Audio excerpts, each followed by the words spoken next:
বন্ধুরা, রুমাস কিচেনে সবাইকে স্বাগত জানিয়ে আজকে রেসিপি শুরু করছি। আজকে কিন্তু আমি আপনাদের দেখাবো ফুলকপি আলু দিয়ে গন্ধরাজ রুই। এখানে আমি গন্ধরাজ লেবু একটা নিয়েছি, গন্ধরাজ রুই যেহেতু। আর এখানে একটা মাঝারি সাইজের কপি নিয়েছি, একটা বড় আলু এরকম লম্বা লম্বা করে পিস করে একটু ভাপ দিয়ে জলটা ফেলে দিয়েছি। আর 4 পিস নিয়েছি রুই মাছ, একটু ভেজে নিয়েছি হালকা করে। আর নিয়েছি এখানে একটা বড় পেঁয়াজ, 1 ইঞ্চি মতো আদা, আর নিয়েছি 8 কোয়া রসুন, 4টে কাঁচা লঙ্কা, একটা টমেটো। তো বন্ধুরা আমার সাথে থাকুন। দেখুন, ফ্রাইং প্যানে জল বসিয়েছিলাম একটুখানি, জলটা ফুটে গেছে। এবার আমি এই পেঁয়াজ আদা রসুন কাঁচা লঙ্কা এগুলোকে একটুখানি সেদ্ধ করে নেব হালকা করে। তারপর ঠান্ডা করে একটু মিক্সিতে পেস্ট করে নেব। সামান্য একটু লবণ দিয়ে দিচ্ছি, দিয়ে আমি ঢাকা দিয়ে দেব 2 মিনিটের জন্য।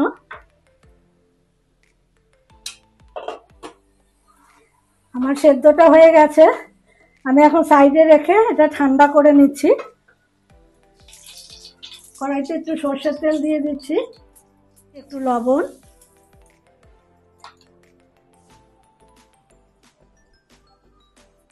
দিয়ে দিচ্ছি একটু হলুদ।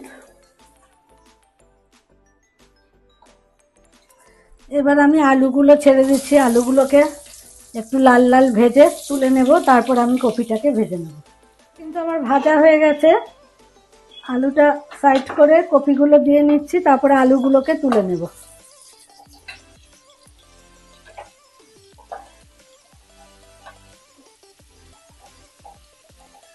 কপিগুলোকে ঠিক একই রকম ভাবে ভেজে তুলে নেব। ততক্ষণে আমি মিক্সিতে মশলাটা রেডি করে নিচ্ছি।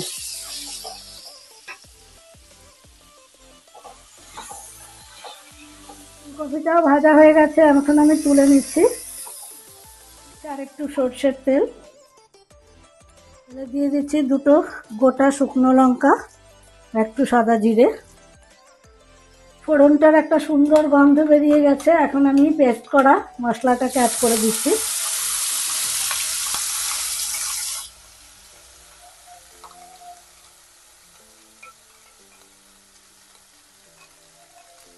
দিয়ে দিচ্ছি 2 চামচ ধনে গুঁড়ো,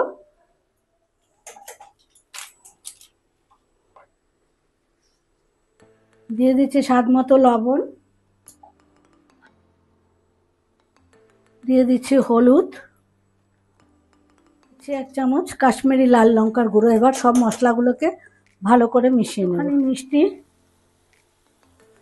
যেহেতু সবজি দিয়ে করছি, নালে একটুখানি স্বাদটা অন্যরকম লাগবে, স্বাদটা ব্যালেন্স করার জন্য এটুকু দিলাম। এবার দিয়ে দিচ্ছি ফুলকপি আলুটা।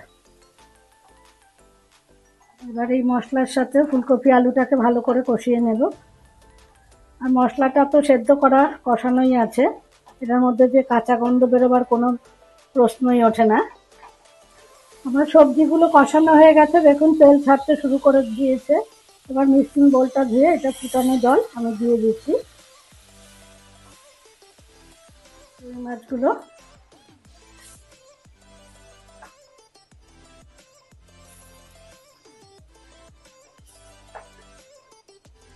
এবার আমি উপরে সাদা অংশটাকে একটু গ্রেট করে দিয়ে দিচ্ছি গ্রেভির ওপরে। সাদা অংশটা কিন্তু দেবেন না, তাহলে কিন্তু তেতো হয়ে যাবে।